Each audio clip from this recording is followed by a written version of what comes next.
La lucha por los derechos civiles, las redes sociales y los movimientos democráticos tienen algo en común, y es que han procurado, al menos procurado, darle una voz a cada quien.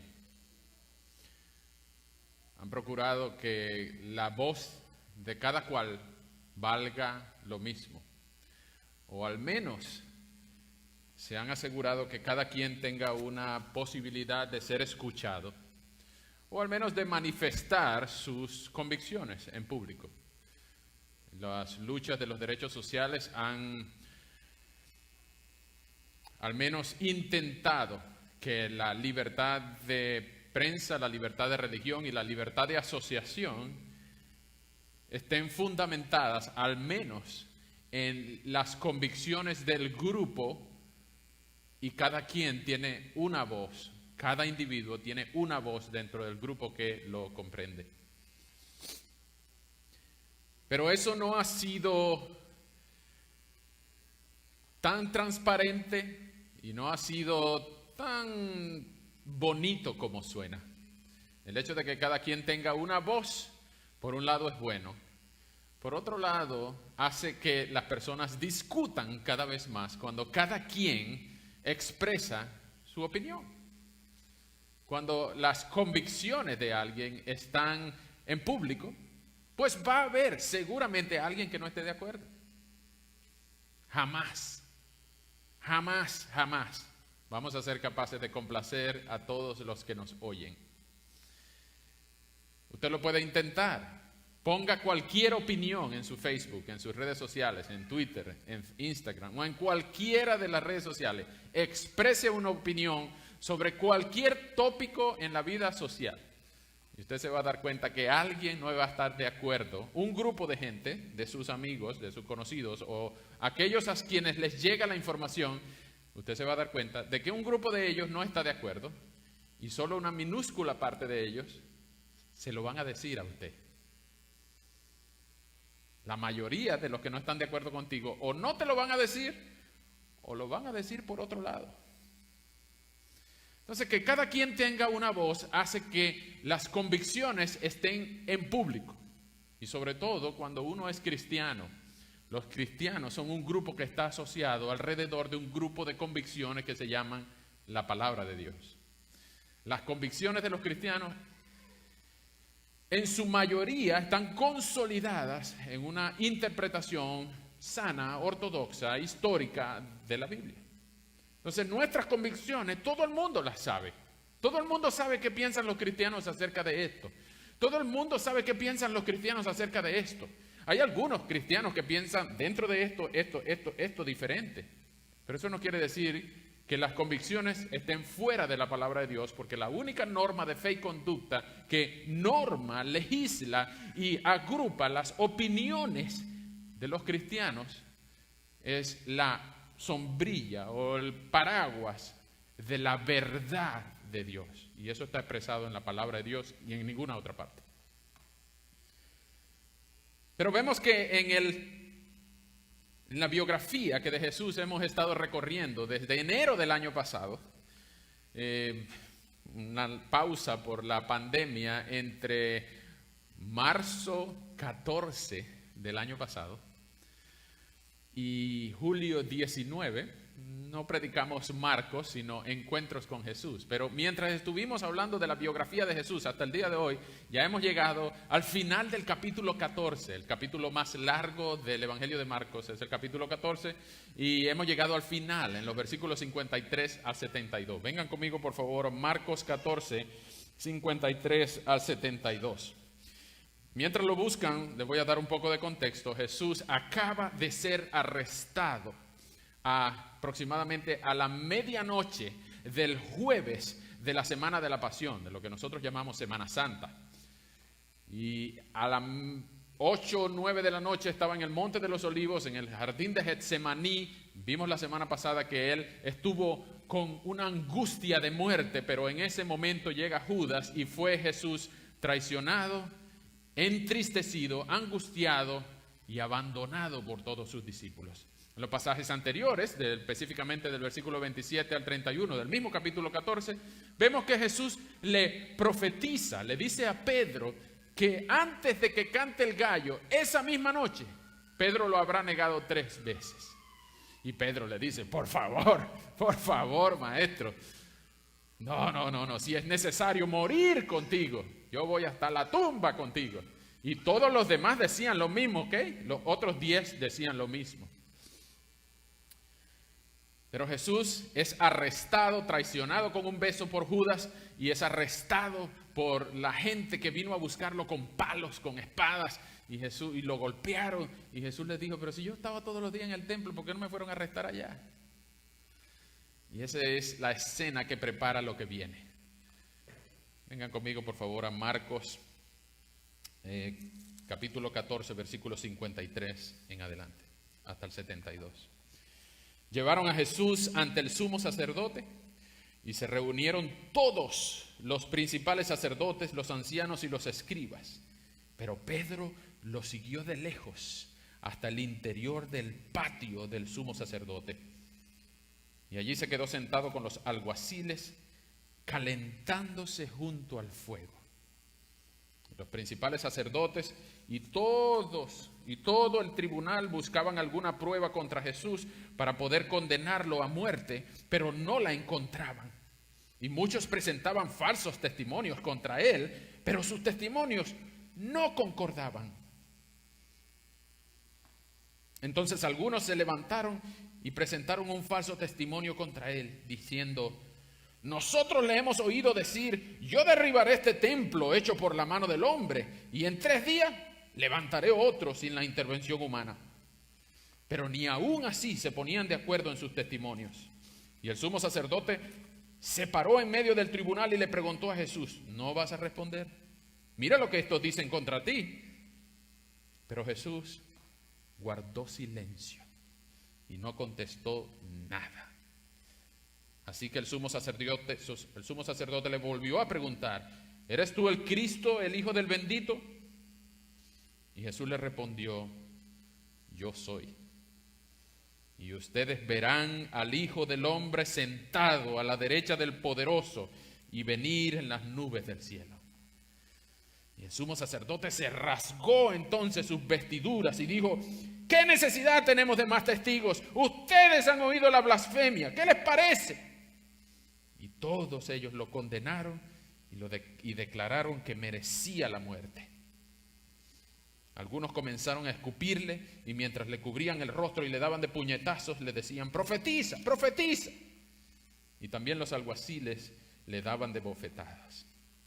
Mientras Pedro estaba abajo en el patio, llegó una de las criadas del sumo sacerdote y al ver a Pedro calentándose junto al fuego le dijo: también tú estabas con Jesús el Nazareno. Pero Pedro lo negó y dijo: no lo conozco, ni sé de qué hablas. Y se dirigió a la entrada y en ese momento cantó el gallo. Pero la criada volvió a verlo y comenzó a decir a los que estaban allí: este es uno de ellos. Y Pedro volvió a negarlo. Pero poco después los que estaban allí volvieron a decirle: la verdad es que eres uno de ellos, pues eres Galileo. Y Pedro comenzó entonces a maldecir y a jurar: yo no conozco a ese hombre del que ustedes hablan. Y en ese mismo instante el gallo cantó por segunda vez. Y entonces Pedro se acordó de lo que Jesús le había dicho: antes de que el gallo cante 2 veces, tú me habrás negado 3 veces. Y al pensar en esto, se echó a llorar.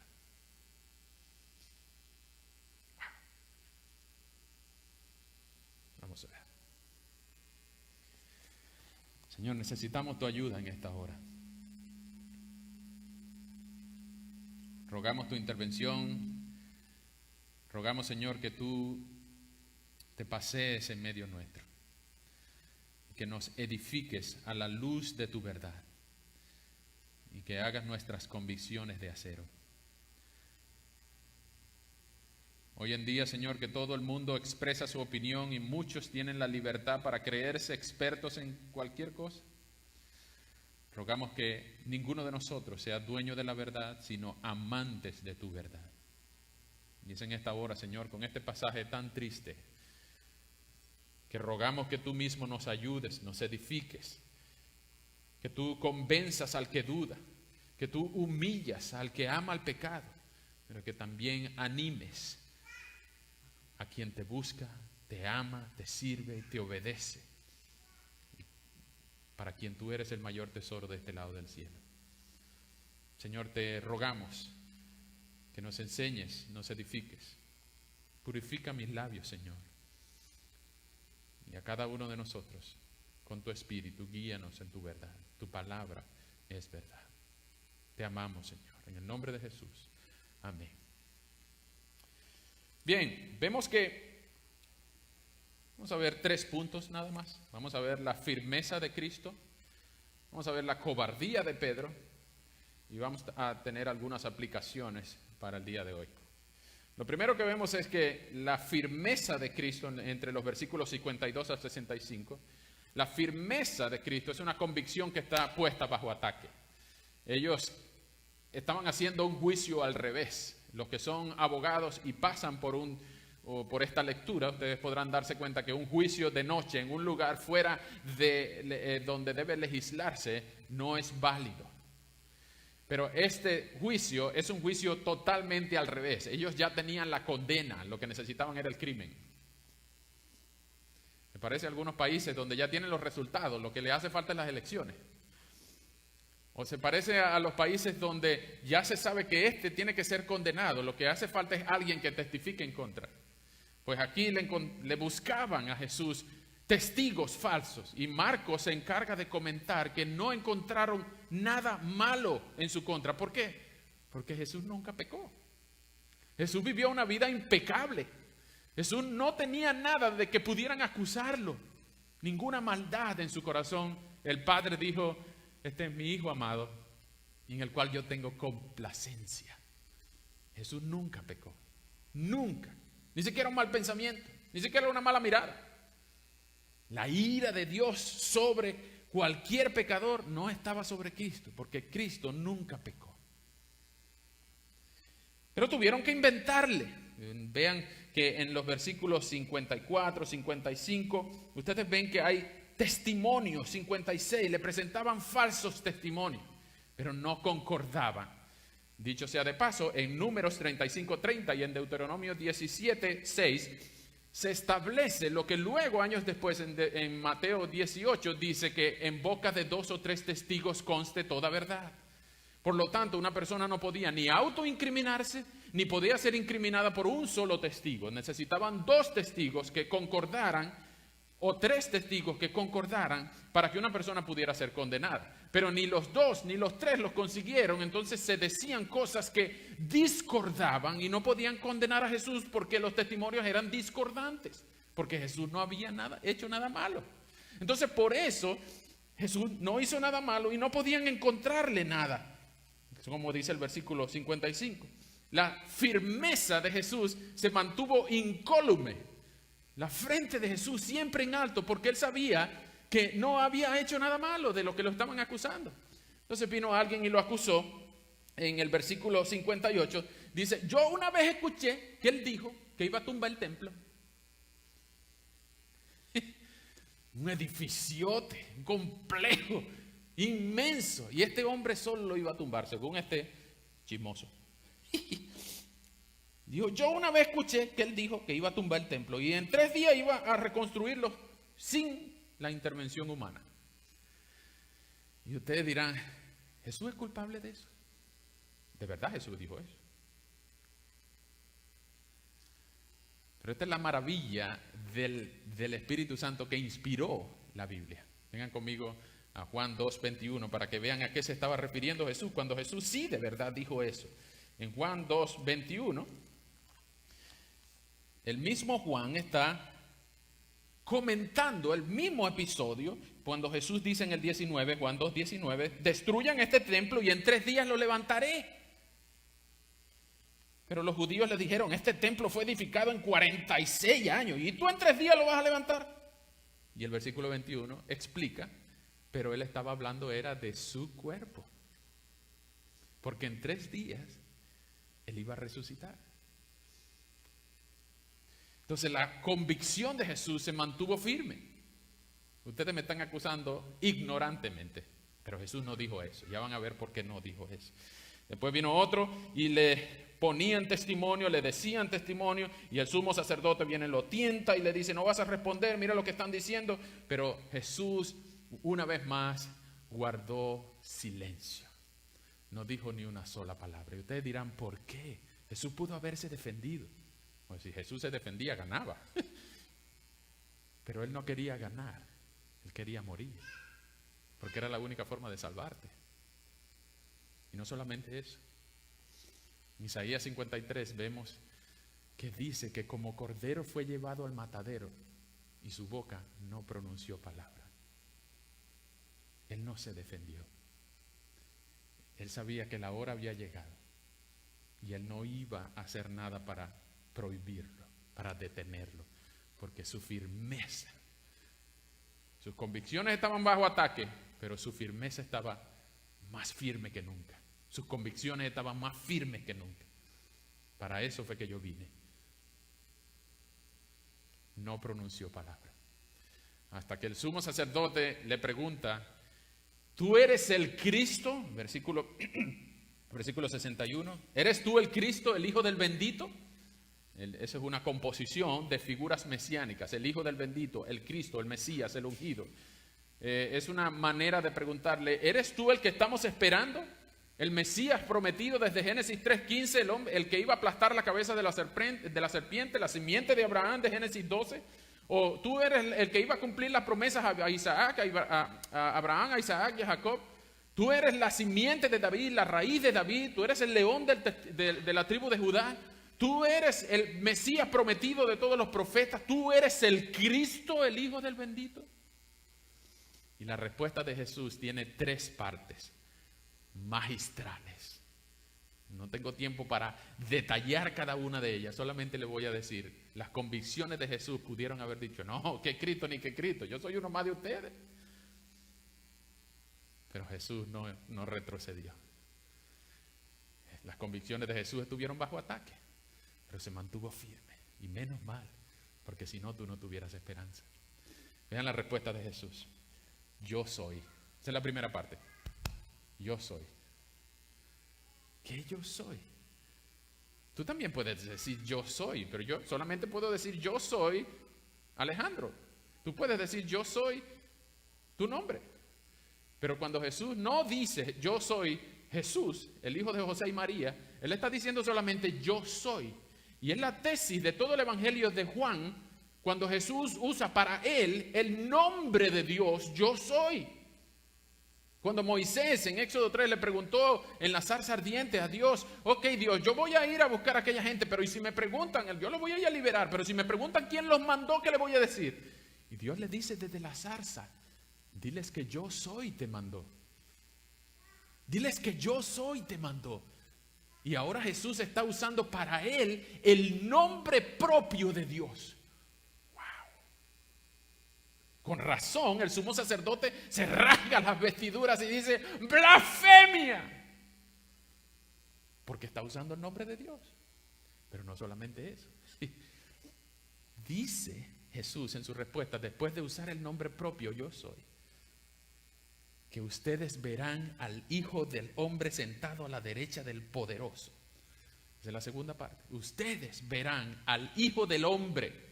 Es decir, Jesús está hablando del mismo. Su título mesiánico favorito, Hijo del Hombre, es venir sentado a la derecha del Poderoso. ¿Y de dónde salió Jesús? ¿De dónde sacó Jesús eso? Vengan conmigo a Daniel.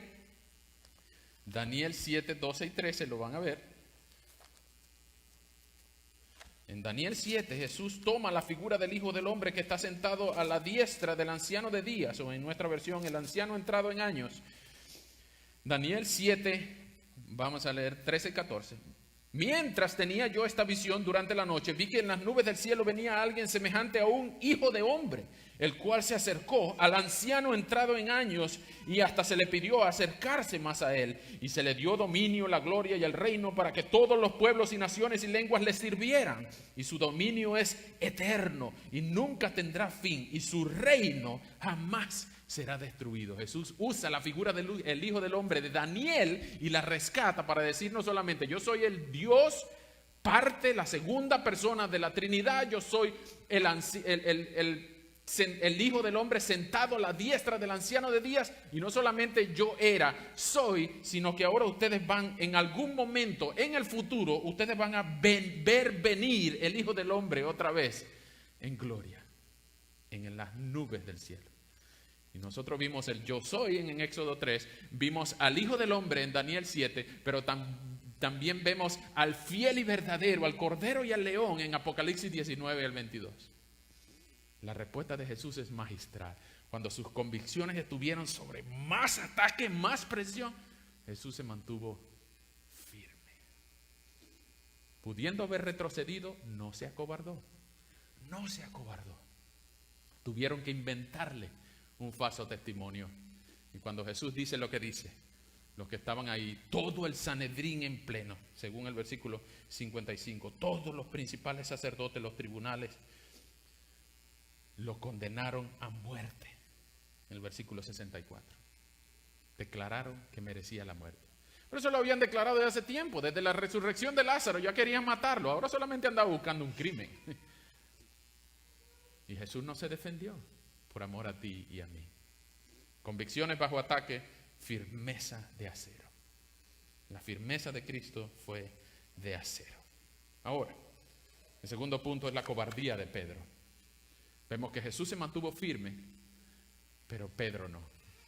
Ustedes van a ver que la negación de Pedro, el episodio de la negación de Pedro, típico de Marcos usa episodios tipo sándwich. La negación de Pedro está entre las dos fases del juicio de Cristo. Primero, en el patio de Anás, el juicio, la fase judía del juicio de Jesús, y luego, después de la negación de Pedro, la semana que viene, vamos a ver la fase romana del juicio de Jesús. Es un sándwich que Marcos típicamente hace. Pero lo que quiero que noten es que la firmeza de Cristo está claramente contrastada con la cobardía de Pedro. ¿Por qué Pedro fue tan cobarde? Y ustedes dirán, bueno, porque lo negó 3 veces. Bueno, ¿puede haber algo peor que negar 3 veces a Jesús? Sí. Sí puede haber. Traicionarlo y no arrepentirse. Porque ustedes van a ver que Pedro lo negó 3 veces en menos de 2 horas. Pero Pedro al final lloró y lloró y pasó toda la noche llorando. Y en Mateo dice que lloró amargamente. Amargamente. Y eso no significa que uno para estar arrepentido tiene que llorar. No, arrepentirse no es cuando uno llora. Arrepentimiento es cuando uno cambia de parecer, cuando uno cambia de mente, cuando uno cambia de conducta. Ese es el arrepentimiento. Pero vengan conmigo por favor a los versículos 66 al 72. Vamos a ver que una criada lo acusa 2 veces y que Pedro en la tercera, bueno, vamos a ir una por una. Pedro estaba calentándose al fuego. Por favor, subrayen en el versículo 67 que Pedro estaba calentándose junto al fuego. Y en el versículo 54, pues también Pedro estaba calentándose junto al fuego. Parece que a Pedro le gustaba el fuego. Pedro era piromaníaco o algo así.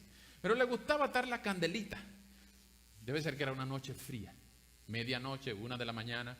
Una criada se le acerca, una de las criadas del sumo sacerdote, en el complejo donde vivía el sumo sacerdote Anás, Caifás.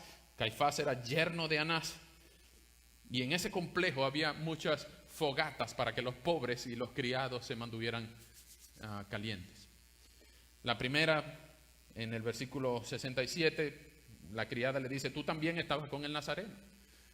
Aparentemente no solamente Jesús era un terrorista peligroso que debía ser puesto a muerte, sino todos los que andaban con él también. Tú también andabas con Jesús el Nazareno. Y Pedro calmadamente le dice, no lo conozco, ni sé de qué habla, tú estás loca. En la segunda, esa vez, en ese versículo 68, en ese momento cantó el gallo. No se confundan porque si el gallo cantó una vez, cantó 2 veces, Pedro lo negó 2 primero, 3 después, antes que cantara el gallo la segunda vez. No se preocupen por eso. Más importante es que Pedro lo negó 3 veces y después el gallo cantó. La segunda es en el 69. La misma criada volvió a verlo, lo comenzó a decir, tú eres uno de ellos. Y Pedro, otra vez con un poco más de fuerza, volvió a negarlo. Pero poco después, 2 de la mañana, poco después, los que estaban allí volvieron a decirle y le dijeron, la verdad es que eres uno de ellos, pues eres Galileo. Esta frase es muy importante. Porque para que ellos digan que él era Galileo, Pedro no solamente estaba calentándose al fuego, sino que estaba haciéndose amigos de ellos y estaba hablando y dejó ver su acento Galileo. Y por eso le dicen, tú como que estabas con Jesús, porque tú suenas Galileo. Tú eres como uno de ellos. Cuando las convicciones están bajo ataque, uno se hace amigos de la gente que no debería. Y uno intenta mezclarse con la gente que no debería. Pero vinieron estos hombres que lo acusaron y le dijeron, tú eres Galileo, tú debes ser uno de ellos. Pero entonces Pedro comenzó a hacer 2 cosas que no hace un hijo de Dios: maldecir y jurar. Comenzó a maldecir y a jurar. Yo no conozco a ese hombre del que ustedes me hablan. Wow, ¿se puede caer más bajo? Yo lo estoy leyendo suave, pero lo que Pedro pronunció, maldecir y jurar, es maldita sea, no me lo nombren más, que Dios me mate. Juro por Dios que yo no lo conozco. Ninguno de los cristianos hacen eso. Solo cuando sus convicciones bajo ataque sucumben. Solo cuando una persona no está firme en lo que cree. Maldita sea, no me nombren a ese Dios. Pero el gallo lo descubrió. El gallo descubrió las convicciones de arena que tenía Pedro. Y al negarlo 3 veces, el gallo lo descubrió.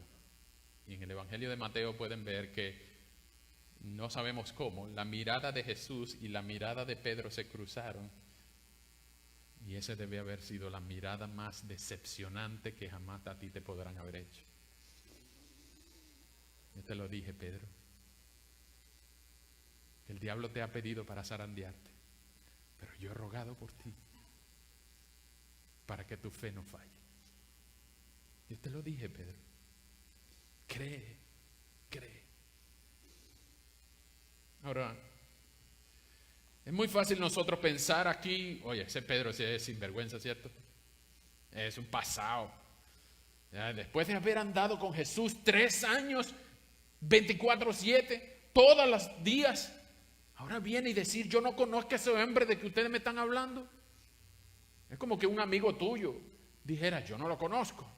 Mucho peor, porque Jesús había hecho muchos milagros por Pedro. Sanó a su suegra, lo llamó a ser un pescador de hombres, lo llevó al monte de la transfiguración. Y Pedro era uno de los 3 del círculo íntimo de Jesús. Y ahora que Pedro diga, no lo conozco, con maldición y juramento, es un sinvergüenza, ¿cierto? Es un sinvergüenza. Yo creo que tú no llegarías a tanto, ¿cierto?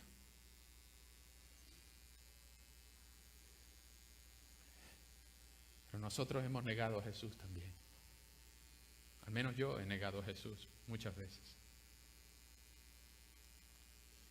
Voy a leerles algo que escribí hace años. Hace años que yo prediqué este mismo pasaje, también escribí reflexiones respecto a cómo nosotros negamos a Cristo cada vez que. Presten mucha atención. Es un poco largo, pero voy a tratar de leerlo rápido. Se lo puedo mandar por email si gustan. Negamos a Cristo cada vez que cerramos nuestra mano para ayudar al huérfano o a la viuda o al extranjero, o cuando volteamos nuestra mirada para no asquearnos del mendigo. También negamos a Cristo cuando murmuramos a espaldas de un hermano por quien Cristo también murió, en vez de atender la situación como exige el procedimiento bíblico. Negamos a Cristo cuando esperamos que los problemas se olviden o se solucionen solos, o esperamos que los solucione uno de los pastores. Negamos a Cristo cuando rechazamos congregarnos con el cuerpo de Cristo o estamos en el culto fastidiados de tanta adoración, oración, lectura de la Biblia y exposición de la palabra. Negamos a Cristo cuando preferimos mentir para aparentar ser mejores de lo que somos o cuando preferimos no identificarnos como cristianos en nuestros lugares de trabajo para que ellos tengan una mejor opinión de nosotros o para poder vivir un estilo de vida más licencioso sin ser criticado o tildado de santurrón o ignorado por los que son parte de mi grupito de amigos. Negamos a Cristo cuando consideramos más atractiva a otra persona en lugar de nuestra esposa o esposo. O cuando volteamos la mirada para ver lo que no debemos. Cuando navegamos en internet por sitios que no deberíamos. Cuando usamos nuestro teléfono o nuestra tablet para caminar voluntariamente por valles de sombra de muerte pensando que nadie nos está viendo. También negamos a Cristo cuando estamos más pendientes de cómo nos vemos en el espejo para moldarnos a los patrones mundanos de lujo, moda, vanidad, marcas, en vez de pensar en la comodidad al vestir. Negamos a Cristo cuando descuidamos nuestra dependencia de Dios, vida de oración, lectura de la palabra, porque no tenemos tiempo en nuestro estilo de vida o relegamos nuestra oración a balbuceos, peticiones, refranes, frases cortas o huecas, o oramos cuando algún hermano está presente. También negamos a Cristo cuando ofrendamos menos de lo que pudiéramos, cuando la adquisición de dinero y de bienes se convierte en una parte dominante de nuestro pensar y actuar. Negamos a Cristo cuando creemos que dependemos más de nuestros conocimientos, carreras, habilidades, dinero, contactos, que del sustento tierno y amoroso de la provisión del Dios que nos da fuerza para trabajar y vida para respirar. Negamos a Cristo cuando preferimos nuestra comodidad antes que los sacrificios del servicio para el reino. Cuando el entretenimiento es una parte más importante y más necesaria en nuestro estilo de vida que leer la Biblia o asistir a las actividades de la iglesia. O negamos a Cristo cuando rechazamos servir al hermano porque me incomoda. Negamos a Cristo cuando rechazamos exhortar al caído, al mentiroso, al débil, al licencioso, al hipócrita en nombre del amor. O cuando podemos oír o leer el nombre del Señor ser usado en cuestiones vanas, burlado o tratado con ligereza y no ser movidos a la indignación o a la acción. Cuando Dios nos incendia nuestra mente y nuestro corazón con su palabra para saber qué decir o qué hacer en un momento determinado, pero preferimos callar en nombre de la paz, la unidad o la armonía. Negamos a Cristo cuando ponemos canciones religiosas o palabras bonitas en nuestra boca sin sentirlas en nuestro corazón. Negamos a Cristo cuando cantamos más de nuestros sentimientos que de la gloria de Dios. Negamos a Cristo cuando hay más canciones mundanas que cristianas en mi lista de reproducción. Negamos a Cristo cuando adoramos solo los domingos y cuando somos cristianos en la iglesia solamente. Ya lo hemos negado más de 3 veces durante la semana. Negamos a Cristo cuando pretendemos saber más que todo el mundo, contradiciendo la palabra y viviendo según nuestro propio parecer, lejos de la iglesia. Negamos a Cristo cuando no nos sometemos a la autoridad de la iglesia y no servimos por amor, sino por obligación, o cuando no estamos de acuerdo con alguno de los pastores, pero somos incapaces de írselo a decir. Negamos a Cristo cuando nos deprimimos por alguna desilusión, o nos angustiamos por alguna necesidad, o dudamos de su control y providencia. Negamos a Cristo cuando nos enfocamos en los placeres terrenales y temporales en vez del deleite celestial y en la recompensa eterna que nuestro Señor tiene preparado para los suyos. Negamos a Cristo cuando rechazamos la autoridad de la Biblia, prefiriendo las tradiciones o las doctrinas de hombre sin fundamento en la Escritura. O cuando nos molestamos con un hermano por siquiera tocar temas espirituales, por debatir la Biblia o tildarlo de súper espiritual, por orar antes de comer, viajar, trabajar, operar, firmar, decidir, debatir, legislar, servir, etc. Negamos a Cristo cuando los pecados del cuerpo y de la mente pueden ocurrir sin un alboroto en nuestra conciencia. Negamos a Cristo cuando preferimos vivir en nuestro pecado en vez de arrepentirnos y de volvernos al camino que sabemos correcto. Cuando nos perdonamos nuestro mismo pecado o no lo confesamos pensando que al Señor se le olvidará o no se acordará de alguno de ellos por el tiempo que ha pasado ya. Negamos a Cristo cuando estamos dispuestos a engañar al profesor, a la maestra, al jefe, al supervisor, al cliente, al proveedor, al trabajador o al colega en nuestro trabajo.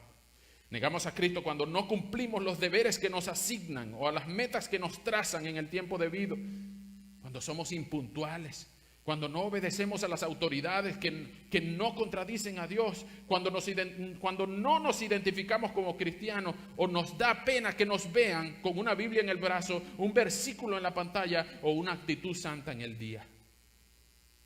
Negamos a Cristo cuando no amamos sacrificialmente a nuestras esposas o esposos, ni dedicamos tiempo de calidad a nuestros hijos, prefiriendo nuestro descanso, satisfacción, entretenimiento u ocupación. O cuando gritamos, peleamos, maldecimos, herimos a alguien bajo nuestro techo sin considerar las consecuencias futuras o el testimonio de nuestra fe. Negamos a Cristo cuando no comunicamos las buenas nuevas de salvación a los que sabemos que se irán a la eternidad sin Cristo. Cuando no nos creemos dignos o capacitados para proclamar a Jesús. Cuando callamos el evangelio para no importunar a alguna persona.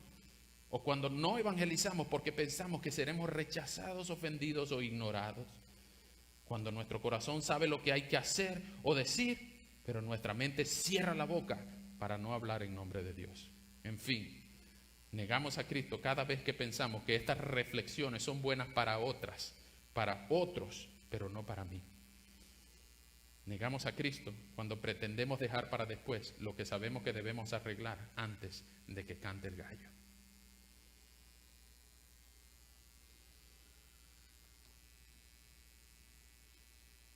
Tú y yo hemos negado a Cristo muchas más veces que Pedro. ¿Y cómo hacemos? Pues yo no soy un predicador que los va a dejar con la culpa. Yo no soy el que los quiere ver salir de aquí con la cabeza gacha, y si es verdad, yo soy un desgraciado. Yo soy peor que Pedro. La palabra del Señor dice en 1 Juan 1:9 que si confesamos nuestros pecados, Él es fiel y justo para dos cosas: para perdonarnos y para limpiarnos. Y Pedro sabía eso. Por eso lloró amargamente. ¿Y saben qué? Jesús los restauró. Pedro murió como uno de los grandes mártires de la fe. Murió crucificado boca abajo porque él no era digno de imitar a su Señor en su muerte. Murió crucificado, pero boca abajo. Pero antes de eso ocurrió una de las restauraciones más bonitas que ustedes van a poder leer jamás en la Biblia. Vengan conmigo, por favor, a Juan 21, capítulo final del Evangelio de Juan. Ustedes van a ver lo que pasó después de la resurrección. Después de los 3 días, los discípulos se dispersaron. Se dispersaron tanto que Pedro se fue con otros 6 a lo que ellos sabían hacer, a pescar. Se fueron a pescar. En Juan 21, vamos a leer desde el 1 en adelante. Y ustedes van a notar que tantas veces como Pedro negó a Jesús, tantas veces Jesús los restauró. Juan 21:1 dice: después de esto Jesús se manifestó otra vez a sus discípulos junto al lago de Tiberias, y lo hizo de esta manera. Y estaban juntos Simón Pedro, Tomás, conocido como el Dídimo, Natanael, el de Caná de Galilea, los hijos de Zebedeo y otros 2 de sus discípulos. Y Simón Pedro les dijo: voy a pescar.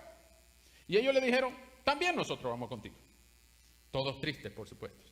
Fueron y entraron en una barca, pero aquella noche no pescaron nada. Y cuando ya estaba amaneciendo, Jesús se presentó en la playa, en la arena. Pero los discípulos no se dieron cuenta de que era Jesús. Y él les dijo: hijitos, ¿tienen algo de comer? Y le respondieron: no, estamos tristes. No hay nada de comer. No, busca tú para comer tú.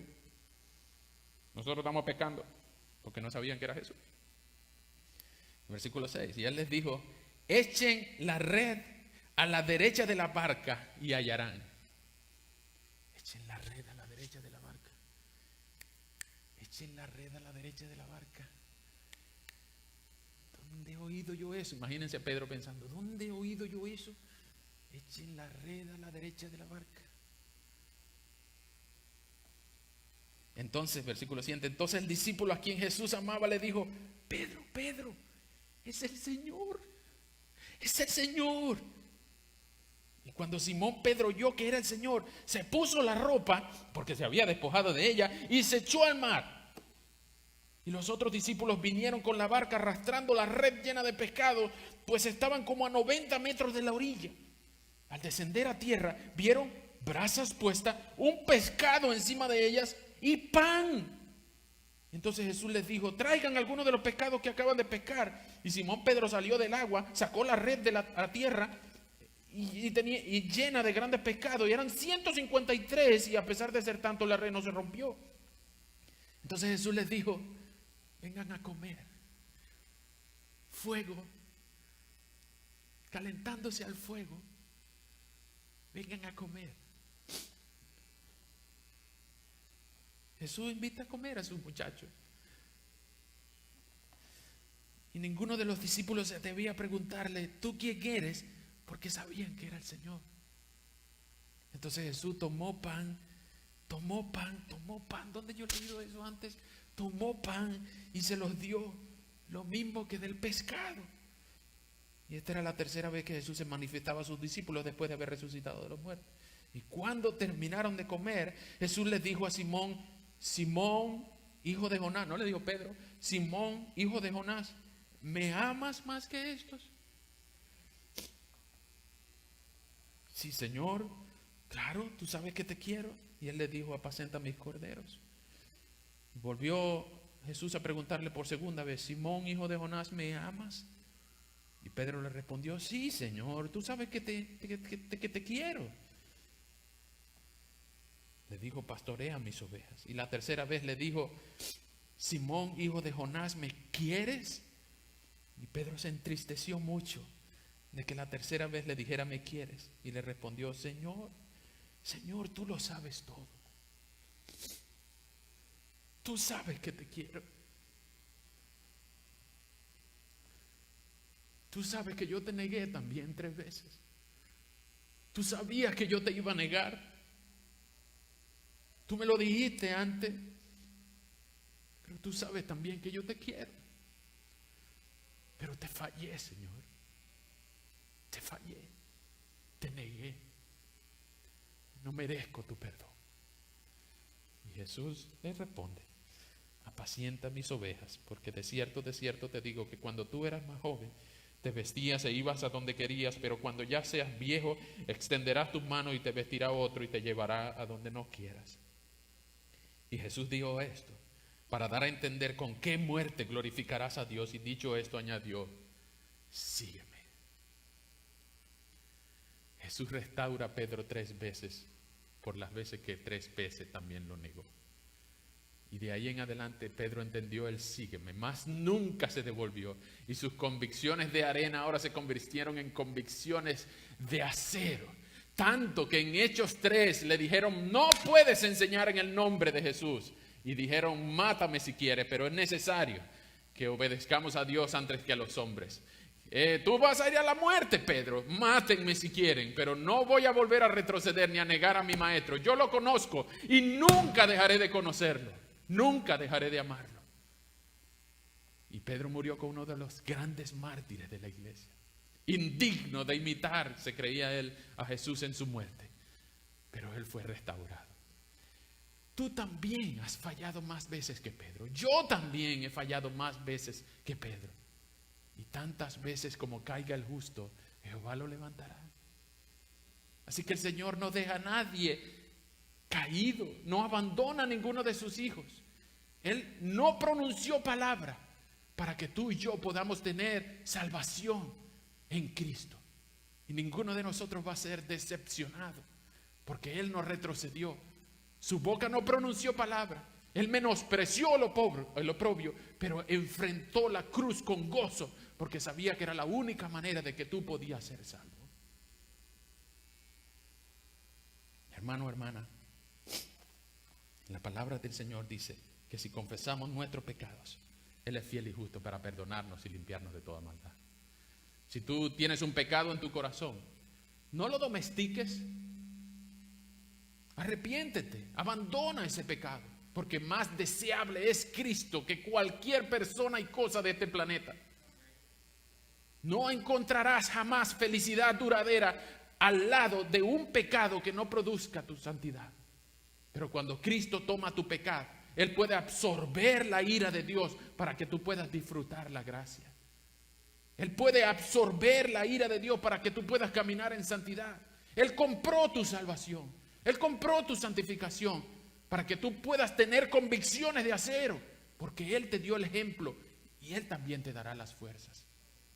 Así que este es un pasaje para nosotros amar a Cristo y sus convicciones y agradecerle y adorarle por lo que Él hizo por nosotros, pero también para nosotros refinar nuestras convicciones. ¿Qué crees tú acerca de Cristo? ¿Dónde está puesta tu identidad como persona? ¿Cuáles son tus convicciones respecto a Jesús, su palabra y la salvación? ¿Qué crees tú respecto a esto y esto y esto? Pues tus convicciones van a estar bajo ataque todos los días. Y hasta que tú no pulas tus convicciones, no las filtres por la palabra de Dios, ni siquiera saques tu nariz fuera de tu casa, porque vas a encontrar oposición en cada esquina. Pero aún si con tus opiniones, con tus convicciones o con cualquier cosa que tú digas o hagas, tú contradices a la sociedad que odia a Dios, deja que Dios sostenga tu vida, porque Él tiene cuidado de ti. Y si tienes que morir por la causa de Cristo, pues bienaventurado seas, bienaventurada sea la tragedia que me trajo a los pies de Cristo. Así que pulan sus convicciones, porque van a estar bajo ataque, no solamente hoy en día, sino en los años venideros. Tus convicciones van a estar bajo ataque. Pero el Señor no retrocedió. No retrocedas tú tampoco. Vamos a orar. Señor, muchas gracias por tu palabra. Gracias por el refrescamiento de nuestra alma que hace saber que tú enfrentaste la muerte con valentía, con dignidad y con honor. Y no porque eras un estoico o que querías dar solo un ejemplo, sino porque era la única manera de que podías rescatarnos del imperio del pecado y de la muerte. Gracias, Señor, por no retroceder. Gracias por callar cuando debías y gracias por manifestar tu gloria cuando quisiste. Gracias también por restaurar a Pedro. Gracias porque a pesar de que él pudo haber sido conocido como el peor de los pecadores, también disfrutó de la mejor de las restauraciones, tan bonita que hoy nosotros podemos leer que tú no lo dejaste pescando, sino que tú lo fuiste a rescatar para que Él se encargara de apacentar a tus ovejas. Danos por favor, Señor, la misma convicción de acero que tú rescataste de Pedro. Y danos por favor la bendición de poder estar fundamentados en tu verdad. Incluso, Señor, danos la seguridad de la salvación, que podemos estar seguros de que lo que Cristo ha hecho nadie puede borrarlo, nadie puede deshacerlo. Y danos, Señor, la garantía de que el día que tengamos que pasar por el velo negro, tú nos estarás esperando y tus ojos serán lo primero que veremos del otro lado. Señor, si hay alguien que no tiene la seguridad de su salvación, rogamos que se arrepienta de su pecado y venga corriendo a ti, que tú salvas, tienes poder para salvar y para preservar a todos los que vienen a ti corriendo, clamando por misericordia y por salvación. Señor, te necesitamos cada día para no negarte, pero mucho más para arrepentirnos de nuestro pecado y saber que tú siempre nos perdonas. Muchísimas gracias, Señor. Danos por favor convicciones de hacer. En el nombre de Jesús. Amén. Que Dios les bendiga.